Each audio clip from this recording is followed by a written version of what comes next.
What's good, YouTube? It's your boy, Blue Blood Sports TV, back at y'all with another one. So, as I told you guys, and I warned you guys, and I told you that this was coming, that Terrence Crawford and Errol Spence contract has officially expired, and Terrence Crawford is now a network promotional free agent. And it was said that now Terrence Crawford was only signed to the PBC because of the immediate rematch clause, right?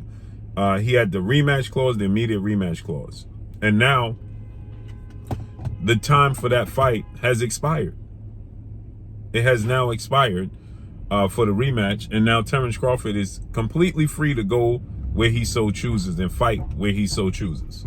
As I told you guys, but you'll hear people tell you that they're still in negotiations. Errol Spence and Terrence Crawford are still in negotiations for the rematch. And as I told you guys, that's not true. And now it has been proven that the contract has now expired. Terrence Crawford is a network promotional free agent. The rematch clause has ran its course, and now Terrence Crawford doesn't have to honor the rematch clause with Errol Spence.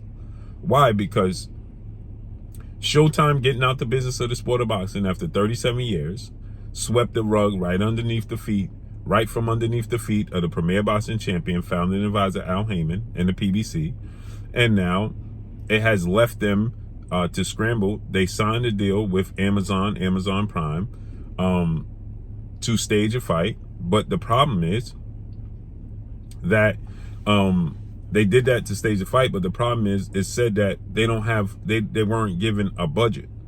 Okay, so they wasn't given a budget to have to give to these fighters, to give to them for guaranteed contracts.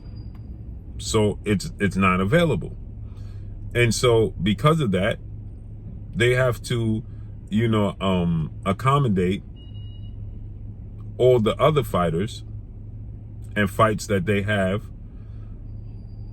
scheduled, right?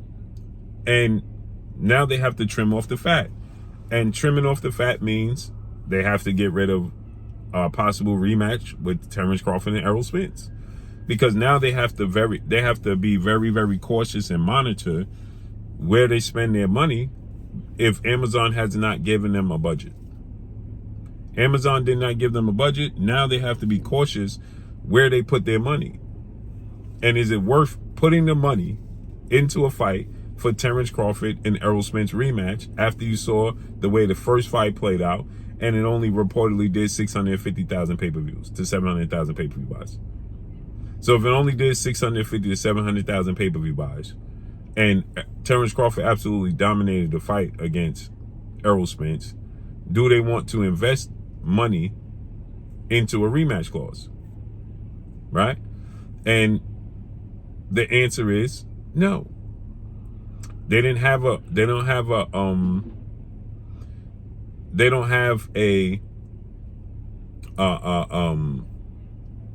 platform at the time, because Errol Spence wanted the rematch in December, and they didn't have a platform in which to accommodate that, right? They didn't have the platform to accommodate that, and so they couldn't accommodate that rematch for December. And then they don't have the budget. Terrence Crawford wants to be paid. As I told you guys, Terrence Crawford, with the situation that everybody's talking about, Terrence Crawford and Jaron Boots Ennis. Terrence Crawford, is avoiding Jaron Boots Ennis. And I said that they don't have a budget to give to Terrence Crawford and Jaron Ennis.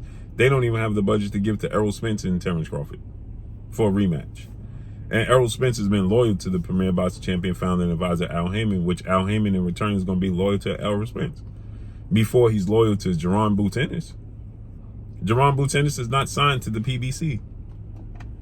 Neither is Terrence Crawford. Now, that's a big fight, but where does the vested interest come from for the PBC to put that fight on? Why does it interest them to put that fight on? Unless either one of them is going to sign long term. And in the case of Rematch Ennis, if Rematch Ennis was to sign a long term deal with the PBC, why would his first fight be Terrence Crawford? Going to the highest level. Now, he has all the talent. He has all the skills. He's the phenom, as I refer to him as.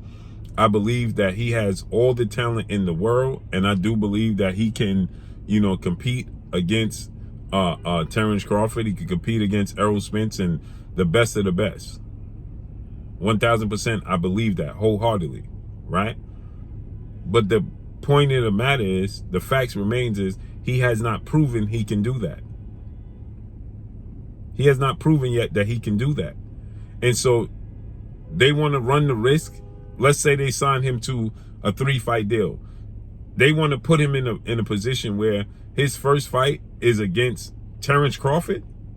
So imagine his first fight is against Terrence Crawford and the outcome is the same as Errol Spence and Terrence Crawford. Now where do you go? You on a new platform. Now, how do you sell Jerron Boots Ennis? Imagine if Terrence Crawford has the same performance and it's the same outcome as Errol Spence and Terrence Crawford. And Terrence Crawford ain't going to sign a multi-fight deal with them because he's 36 going on 37 in September. Now, they paid Terrence Crawford a massive amount of money to fight Jerron Boots Ennis. Terrence Crawford is not going to sign a long-term deal because he's 36 going on 37. Rematch Ennis signs a long-term deal. He dominates Jerron Boots Ennis the same manner he dominates Errol Spence. And Terrence Crawford walks away with the belt again. How does that benefit? How does that benefit in any way, shape, form, or fashion Al Heyman and the PBC? How does that intrigue them to make that fight happen? It doesn't. It just simply does not. Right? And so right now, it's not even intriguing them to invest money into Errol Spence and Terrence Crawford rematch. So they allowed that to expire, along with the injuries that Errol Spence had and suffered. So they let it go by the wayside, purposely. Because they didn't want to invest in that. So again, how does it make sense for them to invest in Terrence Crawford, Rematch Ennis? It doesn't make sense. So Rematch Ennis is also in the network, is in a legal battle to get out of his deal with New Boxing. Now Boxing, excuse me, with Now Boxing. And the late Cameron Duncan, whose wife inherited the business and Rematch Ennis. They're suing them for $1 million and trying to get out the contract. So again, it doesn't make sense. People have to start making this make sense and making it add up, and it don't add up. Right? Again, Steven Espinosa, he told you the rematch wasn't going to happen until late 2024 because he knew there was internal issues in Showtime. He knew this already. He knew that there was internal issues going on with Showtime that can possibly prohibit the rematch. He knew this.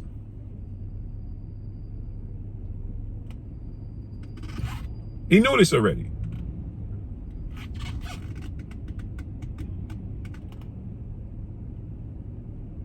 So now it's a situation where what's next for Errol Spence? Terrence Crawford has options because he can go to other networks and make other fights happen. You understand? He has options.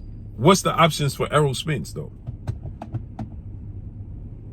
Where's he going to go from here for Errol Spence? Is he going to get the winner of Tszyu, Keith Thurman? Is he going to fight Sebastian Fundora, who fights on the undercard of that fight for the WBC at 154? What's next? There's a lot of questions to be answered. Terrence Crawford is at an all-time high right now. His stock is at an all-time high. He could go to the zone and possibly try to make a fight with Virgil Ortiz Jr. Right? He has options. Now the zone is bringing on Canelo Alvarez. He can go to the zone and try to force a fight with Canelo Alvarez. Who knows? But let's see how this all unfolds and plays out. It's unfortunate for the sport of boxing. But that's all I got for y'all. Make sure you hit the like button. Drop a comment in the comment section. Let me know what y'all think.